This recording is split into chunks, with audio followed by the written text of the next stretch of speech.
हमारे कैमरा के सामने बैठे हुए और हमारे साथ बैठे हुए। इनका एक केस है, वो करीबन 23 सालों से चलता आ रहा है और ये दर दर की ठोकरें भटकते आ रहे हैं। कई जगह मीडिया के पास गए तो वो लोग पैसा के भी डिमांड कर रहे हैं, कई चीज़ें ऐसी बातें हैं। तो इस तरीके से जैसे बातें रखनी चाहिए तो कुछ बोलते हैं कि हाँ आपको ऐसा करना पड़ेगा। हमने मदद मांगी तो हमें मीडिया की मदद मिली। तो जैसा कि इन्होंने बताया कि मीडिया वाले भी मदद कर रहे हैं, है ना, और कहीं कहीं पे है कुछ समस्या, जैसे कि 23 सालों से ये केस चलता आ रहा है, उनका इंसाफ नहीं मिल रहा है। तो क्या कुछ कारण है? इन्होंने बोला कि मैं प्राण भी त्याग दूंगा अगर इंसाफ ना मिला। तो सर ऐसा क्यों करना चाहते हैं, प्राण क्यों त्यागना चाहते हैं? सारी चीज़ें पहले जनता को बताइए कि क्या समस्या है आपके साथ। मैंने अपना स्वरोजगार लगाने के लिए एक औद्योगिक प्लाट ग्रेटर नोएडा के CEO से मांगा था। उसके लिए मैंने प्रतिनिधिमंडल में सन 2000 में आवेदन दिया था, जब इनके द्वारा प्रतिनिधिमंडल में ही शिविर लगाया गया। उस समय वो प्लॉट की दर 750 रुपये प्रति वर्ग मीटर। मैंने 500 से 1000 वर्ग मीटर के लिए अप्लाई किया था, जो मुझे बिना किसी कारण आज 23 वर्ष बीत जाने के बाद भी नहीं दिया गया। इन 23 वर्षों में 24 से ज़्यादा मेरे पास अदालती आदेश हैं। उन अदालती आदेशों का CEO ग्रेटर नोएडा पालन ही नहीं करती। ये माननीय CGI Shri justice DY Chandrachud ji को मैं बताना चाहता हूँ कि मेरे साथ देखिए अब कितना अन्याय हो रहा है, अत्याचार किया जा रहा है, संविधान में लिखे कानून के प्रारूपों के अनुसार न्यायालय का कितना अपमान किया जा रहा है, उनके आदेशों को न मानते हुए कितने कोर्ट की गरिमा को ठेस पहुंचाई जा रही है CEO के द्वारा। आप देखिए, आपका ही अपमान हो रहा है, आपके ही आदेशों का पालन नहीं किया जा रहा है। ऐसा क्यों? जबकि कोर्ट के सामने सारे आदेश, सारे साक्ष्य, 23 साल से कोर्ट में ही मुकदमा, फिर भी आदेश का पालन नहीं, CEO नहीं करते आदेश का पालन।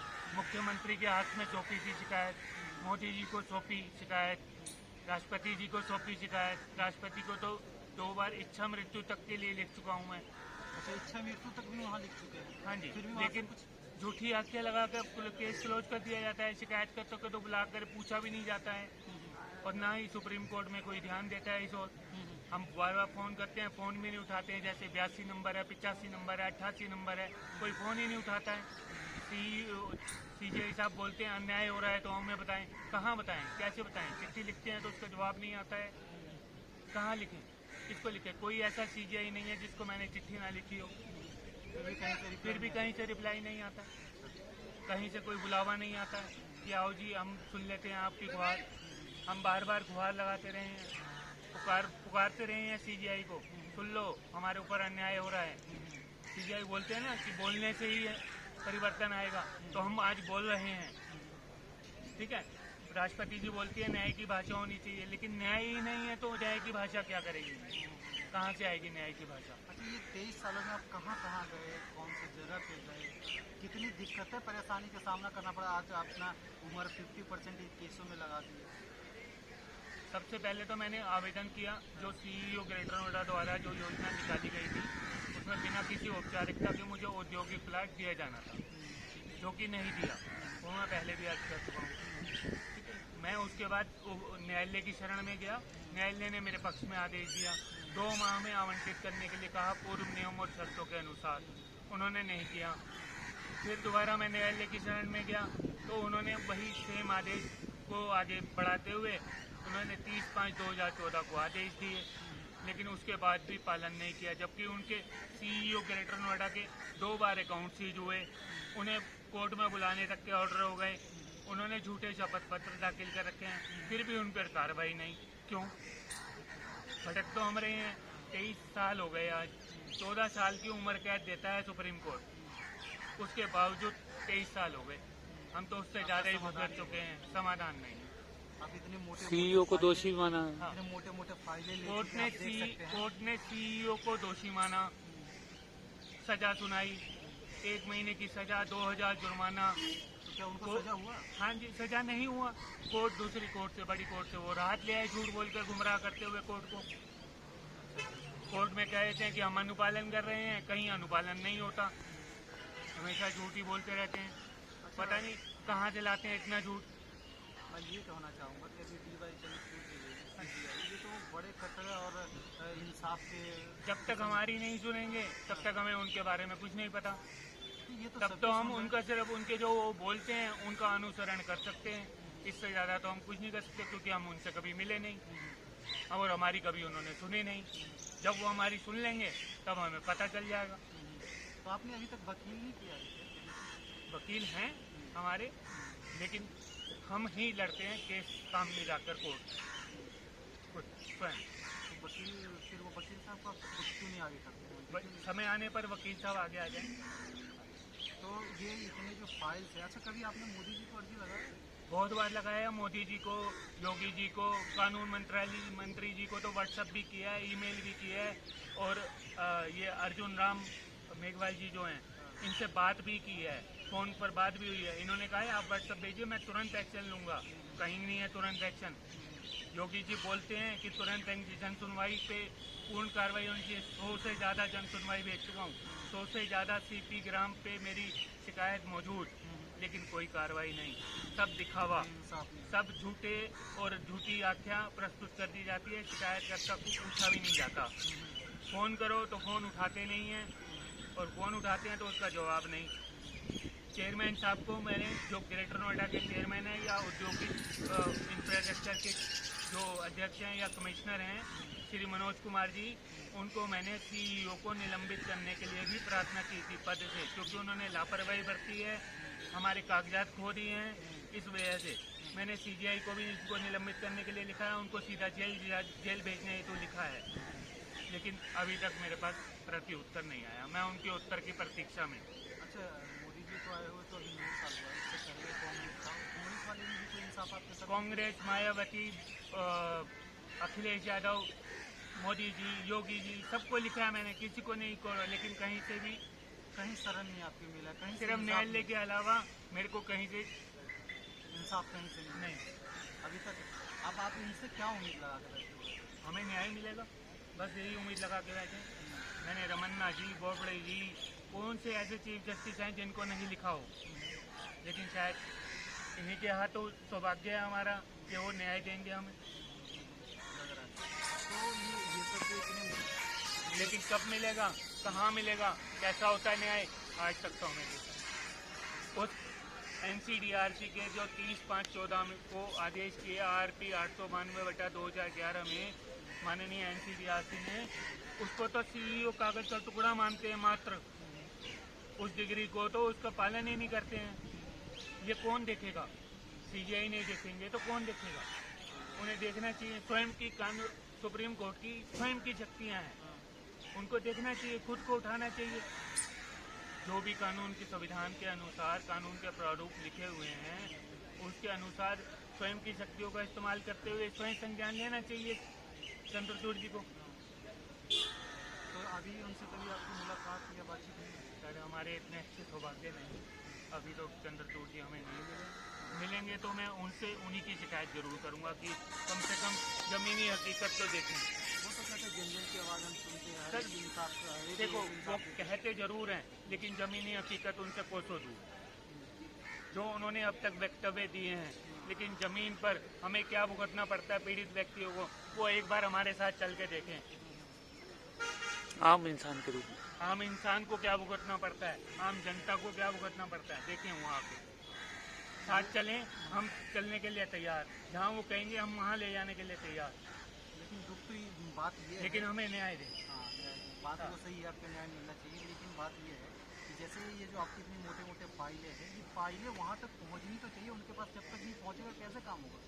ये तो सर चंद्रचूड़ जी को कोई साधारण रास्ता निकालना चाहिए। तो वो कैसे निकालेंगे? तो आपको निकालना पड़ेगा ना, इसके लिए या तो बढ़िया वकील आपको रखना पड़ेगा। बढ़िया वकील तो सर फीस बहुत मांगते हैं ना सर, ये तो फीस देना पड़ेगा क्योंकि नहीं, तो वो लीगल एड सिस्टम शुरू किया है, हम कोशिश करेंगे वहाँ जाके हमारी सुनवाई हो सके लीगल एड के थ्रू। अगर ये चंद्रचूड़ जी की बात सच है कि उन्होंने लीगल एड की कार्रवाई शुरू करी है या पहले से शुरू थी, हम उन तक नहीं पहुँच पाए हैं, अब जाके उनसे पूछेंगे कि हम कैसे जा सकते हैं चंद्रचूड़ जी तक अपनी याचिका लेकर। हम जाएंगे वहाँ तक। अच्छा, तो अब आओ अंतिम सांस तक लड़ेंगे न्याय के लिए। जो ये सीईओ है जिनके अभी श्री रवि कुमार एनजी सीईओ के पद पर कार्यरत हैं। ग्रेटर नोएडा के सीईओ श्री रवि कुमार एनजी मौजूदा जो सीईओ का पद पर वो कार्यरत हैं। तो मैं उनसे दरखास्त कराया हूँ। उनसे 12 तारीख को भी मैंने दरखास्त भेजी है उनको, और ये 12 तारीख की वो चिट्ठी जो जिसमें मैंने अपने वो औद्योगिक प्लाट के लिए उनसे आमंत्रित क्या करने अर्जी हेतु लगाया था आपने? हाँ जी, उनसे क्या अर्जी लगाया था? उनको कहा है आदेश का पालन करो। कीजिए। फिर उन्होंने क्या बोला? उन्होंने मौखिक तौर पे मेरे से 15 दिन का समय मांगा था, जिसमें से 8 या 9 दिन बीत चुके हैं। उसके बाद अब वो बताएंगे कि हम वो क्या डिसीजन लेते हैं। तो चाहते हैं कि वो लिखित में दें और कोर्ट के आदेश का पालन करें, और जल्द से जल्द तत्काल रूप से। तो अब आप इस पे क्या मांग है? आपको इन सारी चीज़ों कागजात पे आपकी क्या मांग है? आदेश का पालन होना है एनसीडीआरसी का, इससे अलग मेरी कोई मांग नहीं है। अगर वो आदेश का पालन नहीं करते हैं तो उन्हें जेल भेजा जाए, क्योंकि ये कोर्ट स्वयं मान चुकी है, प्रमाणित कर चुकी है, कागजों में लिखा गया है, पत्रावली पर लगा हुआ है कि उन्होंने अनुपालन नहीं किया है। संविधान के मामले, संविधान के अनुसार कानून के प्रारूपों से न्यायालय का अपमान किया है, अत्याचार किया है, प्रार्थी के ऊपर, प्रार्थी के मौलिक अधिकारों का उल्लंघन किया है, अन्याय कर रहे हैं। बहुत सी ऐसी बातें हैं। अब किस किस को मैं लेके बैठा रहूँगा? मेरे को तो अपने कोर्ट से जो आदेश हुए हैं उसका पालन कर दें। रोजगार तो लगाना। आपको ये नहीं पता, आप एक आम इंसान हैं, वो लोग एक सीईओ हैं, उनके पास बहुत पैसे हैं, वो बड़े बड़े केस को तो मिनटों में हैंडल कर लेंगे। ये तो- आप कैसे करेंगे? ये तो कोर्ट अपने वक्तव्य में ही दे चुकी है। मेरे पास उनके कोर्ट के कथन है, जिसमें कोर्ट ने माना है कि उन्होंने वो एक शक्तिशाली अथॉरिटी है जो ये इनके प्रकरण अपनाकर कोर्ट के आदेश का पालन नहीं करती है। 23 साल हो गए आज मेरे को भुगतते हुए। ये आदेश हुए भी 2017 में कोर्ट ने अपने कथन में कहा था। उसके बाद भी आज 6 साल बीत चुके हैं, लेकिन आदेश का पालन फिर भी नहीं। एक कागजात मेरे को उनके वकील को या उनके दफ्तर में दाखिल करने के लिए भी सीईओ ग्रेटर नोएडा को फोन करना पड़ता है, तब जाके वो मेरे से कागजात लेते हैं। तो इतने बड़े लोग हैं, आप कैसे उनसे केस? ठीक है जी, ये तो बाई चांस सीईओ और बोलते हैं कि हमें पता नहीं है। सीईओ साहब को सब कुछ पता। मैंने 12 तारीख को चिट्ठी दिया, उससे पहले भी बहुत बार चिट्ठियाँ दी हैं।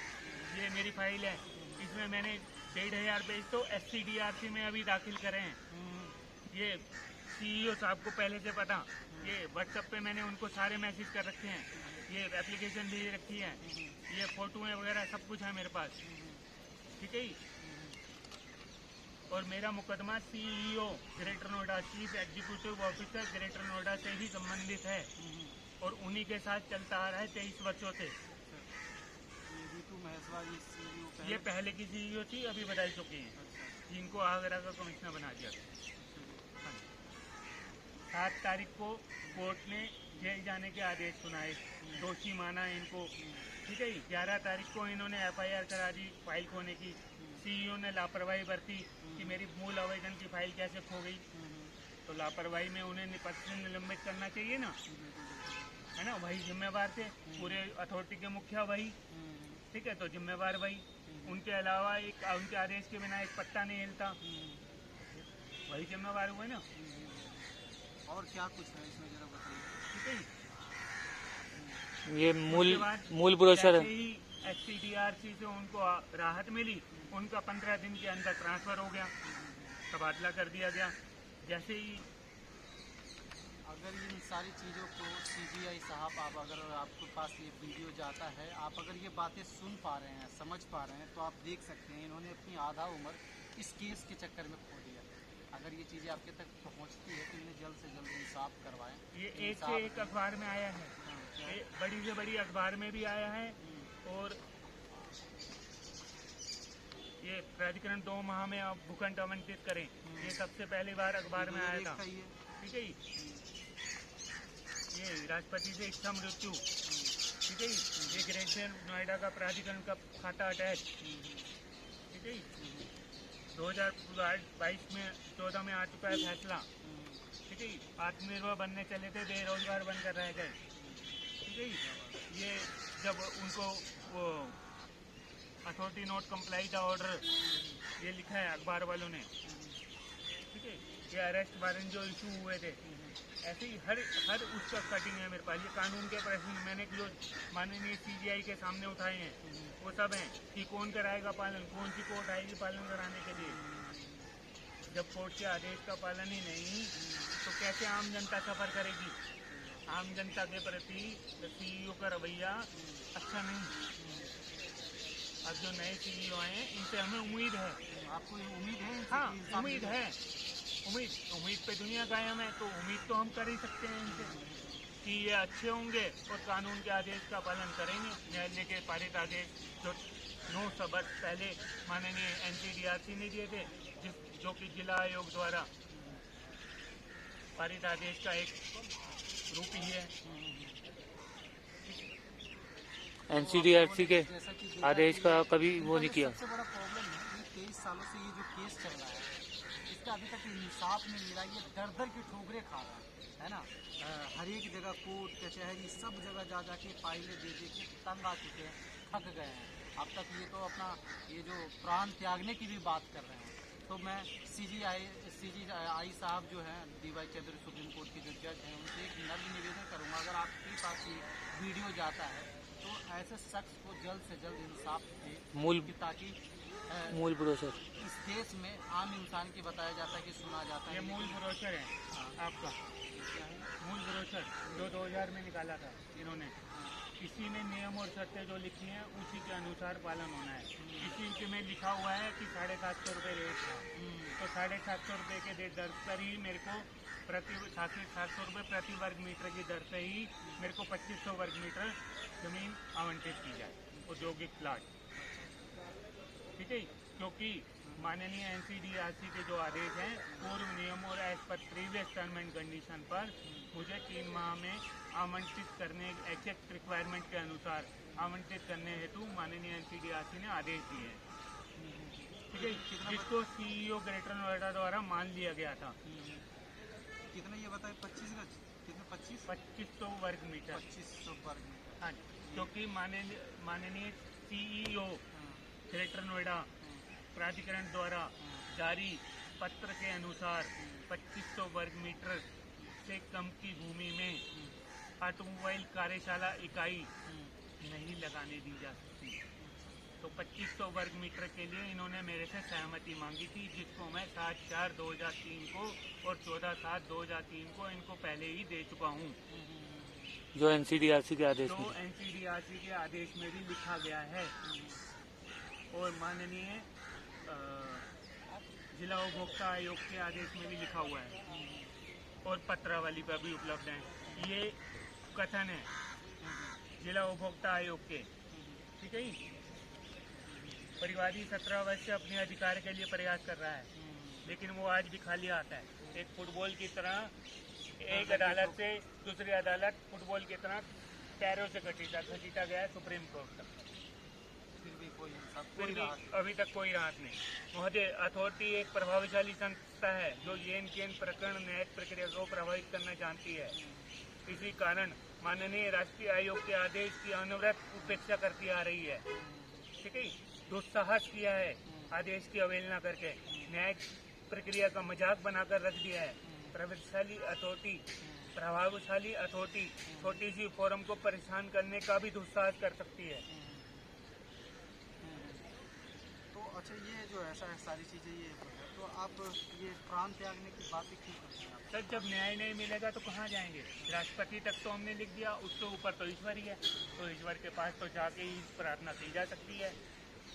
हम तो सिर्फ CEO जो ग्रेटर नोएडा हैं उनको कह रहे हैं दिल का हुजरा साफ कर, अपने दिल की मैल दूर भगा, अपने झूठ बोलने वाले अधिकारी, गुमराह करने वाले अधिकारियों से दूर रहे।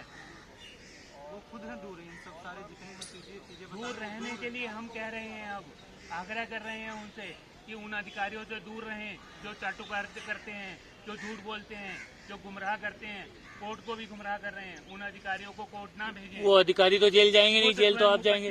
कम से कम यह कहें कि हम अनुपालन करेंगे। चाटुकारिता कोर्ट की बात में करेंगे आप तो ये पूरे देश चाटुकारिता से नहीं चल रहा है। नहीं, 5 उंगलियां बराबर नहीं होती। इसी प्रकार कहीं कभी ना कभी तो सूरज निकलेगा, कभी ना कभी तो उजाला आएगा हमारे केस में, कभी ना कभी तो हमें सीजीआई साहब न्याय दिलाएंगे। मतलब सीजीआई साहब से आपको उम्मीद है, ये इंसाफ दे ले बिल्कुल, हमें सीईओ से भी उम्मीद है। हमें सीईओ से, हम किसी का अपमान करना नहीं चाहते। हमारा कोई इंडिविजुअल मामला, किसी से इंडिविजुअल इंसाफ लड़ाई चाहिए, नहीं अपमान है। क्यों करना हमें है? मेरे तो किसी अपमान कहने का मतलब ये है, किसी की हम बुराई नहीं कर रहे हैं, किसी को हम अपमानित नहीं कर रहे हैं, किसी को हम ठेस नहीं पहुंचाना चाहते हैं। लेकिन ये है कि शब्दों में, चयन में त्रुटि हो जाती है, उसको बोलने में। 23 सालों से आप इसलिए- इसमें कष्ट झेल रहे हैं, तो कष्ट अंदर से झेल तो रहे दुख हैं। होगा बिल्कुल ही, निकलेगा ही दुख दर्द बिल्कुल जो है। निकलता है। बिल्कुल, हमने बोला ना कि दिल की मैल जो है वो साफ करे, उस आवाज़ को पहचाने जो ईश्वर दे रहा है, उस सच की आवाज़ को पहचाने जिसके साथ मिलकर न्याय देना है, न्याय दें हमें। सीईओ से भी वही गुजारिश है, सीजीआई साहब से भी वही गुजारिश है कि हमें न्याय दें। हाथ जोड़ के विनम्र प्रार्थना है। तो अच्छा, हम आपसे एक तो विनती जरूर करेंगे कि आप ये जो प्राण त्यागने की बात कर रहे हैं, ये ना करें तो सही रहेगा, क्योंकि देखिए जड़ जमीन की बात है, ये इंसाफ की बात है, ये कोर्ट कचहरी की बात है। प्राण त्याग देंगे आपकी फैमिली, परिवार, फिर वो कैसे चल पाएंगे? फैमिली सहित मांगी थी। सर फैमिली सहित ही मैंने पूरी इच्छा फैमिली? मृत्यु, हाँ जी, मैंने परिवार सहित इच्छा मृत्यु के लिए आवेदन किया था, जिसका मेरे को रिप्लाई अभी तक नहीं मिला है। कब किए थे ये हो गए थे 2 बार मैं कर चुका हूँ, लेकिन रिप्लाई नहीं आया है। वो कहीं के कहीं भेज देते हैं चिट्ठियाँ, हमारे पास तो आती नहीं है। राष्ट्रपति जी से मेरे को कोई रिप्लाई नहीं मिला है। पूरे परिवार के साथ प्राण त्यागने की बात कर रहे तो हैं आप? मानसिक और आर्थिक रूप से कितना नुकसान पहुंचाया गया है, विशिष्ट नुकसान पहुंचाया है इन्होंने। जो सीईओ साहब हैं ग्रेटर नोएडा के, उन्होंने मेरे को विशिष्ट नुकसान पहुंचाया है इतने सालों तक। उसकी मानसिक, क्षतिपूर्ति आर्थिक कभी और नहीं हो इसकी सकती। क्षतिपूर्ति कभी कोई नहीं कर पाएगा, सीजीआई साहब भी नहीं कर पाएगा। कितनी हालत बुरा हो गया, मैं समझ सकता हूँ आपका दुख। ये तो सीजीआई साहब को सोचना चाहिए कि संविधान में लिखे कितने अधिकारों का उल्लंघन सीईओ ने किया है इस मामले में। उनको कड़ा दंड दें, एक नजीर बनाएं, एक नजीर आदेश पारित करें इस मामले में, और आम जनता को जिससे आने वाले मुकदमों में सबको राहत मिले। मैं तो ये कहूँगा कि सीईओ से रिलेटेड सारे मुकदमे एक ही बार में सुन लें और एक ही बार में जनता को राहत दे दें, क्योंकि बहुत सारे मुकदमे हैं अवहेलना के, अवमानना के, कोर्ट के न्याय के ठेस पहुंचाने के लिए, न्याय की प्रक्रिया को ठेस पहुंचा रहे हैं, मजाक बना के रख दिया उनका। देखेंगे आप, छांटेंगे तो हजारों मुकदमे में निकल आएंगे। आप देखिए तो सही, ढूंढिए तो सही। खाली एक मेरा मुकदमा नहीं है, एक मेरे मुकदमे से जनता को बहुत राहत मिल जाएगी। आप सुनिए तो सही, सीजीआई साहब से गुहार करता हूँ, सुनिए तो सही, देखिए तो सही। अगर मैं गलत हूँ, आपकी जूती मेरा सर।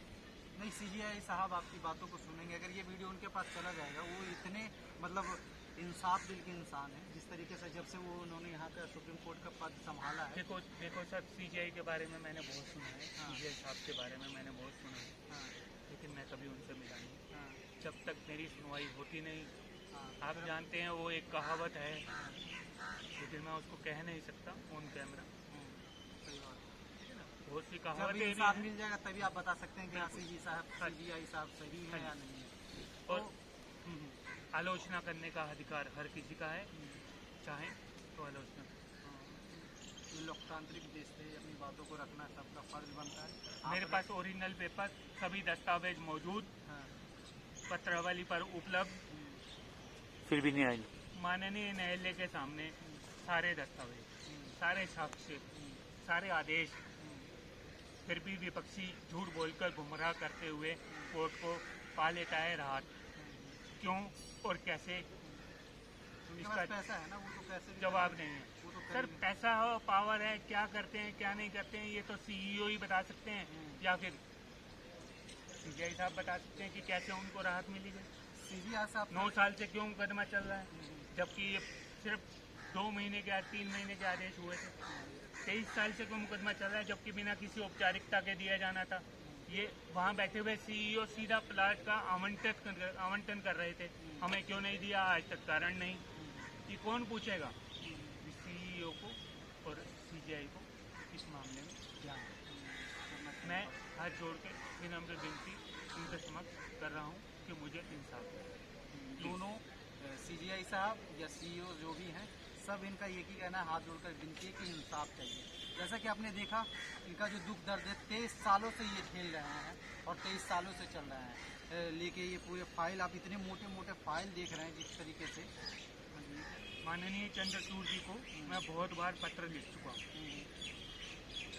ठीक है, कितना बात इस बारे में बहुत बार मैं किसी हर चीफ जस्टिस को लिखा है मैंने, लेकिन वहाँ से कोई राहत नहीं आती है। अब ये तो सर वो देखें कि क्यों नहीं आती है, क्या नहीं। चलिए सीजीआई साहब से हम विनती करेंगे कि अगर ये वीडियो आप तक पहुँचती है तो इस केस को जल्द से जल्द सीईओ सॉल्व। साहब से भी विनती करती है कि अनुपालन करें। जब सीजीआई साहब बोल देंगे ना तो सीईओ साहब अपने आप सुन लेंगे, पहले ही अनुपालन करना है तो ज़्यादा बढ़िया।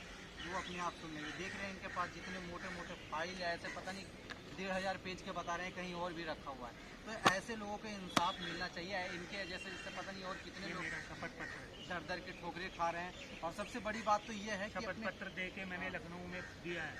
सबसे बड़ी बात तो ये है कि अपने प्राण त्यागने की पूरे परिवार के साथ कह रहे हैं। सबसे दुख और शर्मसार की बात ये होगी कि अपने परिवार के साथ ये कह रहे प्राण त्याग देंगे, कितना दुख की बात होगी।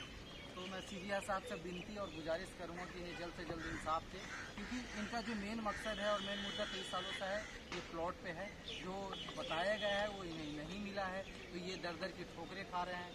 तो मैं आप लोगों से विनती करूंगा ये जितना से जितना वीडियो को शेयर करें कि ताकि सीजी साहब, प्रधानमंत्री, राष्ट्रपति जो भी है उनके पास ये पहुंचे और सर को इंसाफ मिले। हमारा ये प्रयास कैसा लगा? हम छोटी छोटी प्रयास इस तरीके से हम करते रहते हैं। छोटी छोटी जो भी समस्या हम सरकार तक पहुंचाने की प्रयास करते रहते हैं। जनता की आवाज़, दबी कुचली जो आवाज़ है, हम सरकार तक पहुंचाते रहते हैं। आप लोग हमें ऐसे ही सपोर्ट करते रहिए कि हम ऐसे ऐसे लोगों को सपोर्ट करते रहें या ऐसे और भी लोगों को सपोर्ट करें।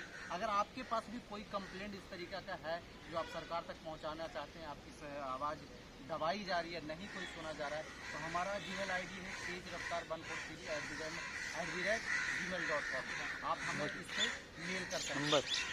और अपना नाम नंबर भी आप मैं महेश मित्रा एक बार फिर पुनः माननीय सीजीआई और माननीय सीईओ दोनों से गुजारिश करूंगा कि आदेश का अनुपालन करते हुए जल्द से जल्द मुझे औद्योगिक प्लाट अपना स्वरोजगार लगाने और आत्मनिर्भर बनने के लिए आवंटित किया। इसका कब्जा, प्लाट नंबर आदि जो भी पूर्व नियमों और शर्तों के अनुसार जो आदेश में लिखा गया है उसके मूल स्वरूप के अनुसार पालन करना है, उसके अनुसार पालन करवा दें।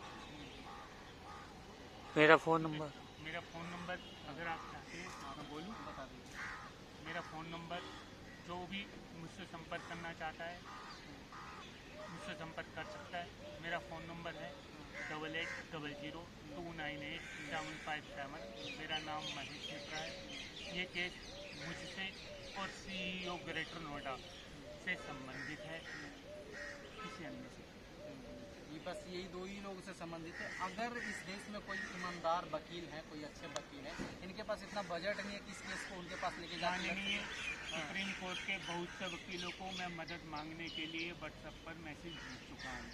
लेकिन कहीं से कुछ नहीं मिला। नहीं आता है सर, बहुत सी हेल्प आती है मेरे पास, बहुत हेल्प मिलती है, ऐसा नहीं है बहुत हेल्प नहीं मिलती। सबसे मैं गुजारिश करूँगा अगर कोई अन्य भी हेल्प करना चाहता हो, मदद करना चाहते हो तो कर सकते हो, कर सकते हो। तो जैसा कि देखा, आप इनको हेल्प कर सकते हैं, सपोर्ट कर सकते हैं। इन्होंने अपना नंबर डाल दिया है। अगर किसी चीज़ के बारे में और बातचीत करनी है, जानकारी चाहते हैं तो आप नंबर पर कांटेक्ट कर लेते हैं। आप ऐसे ही देखते रहिए तेज रफ्तार। तब तक के लिए चलिए।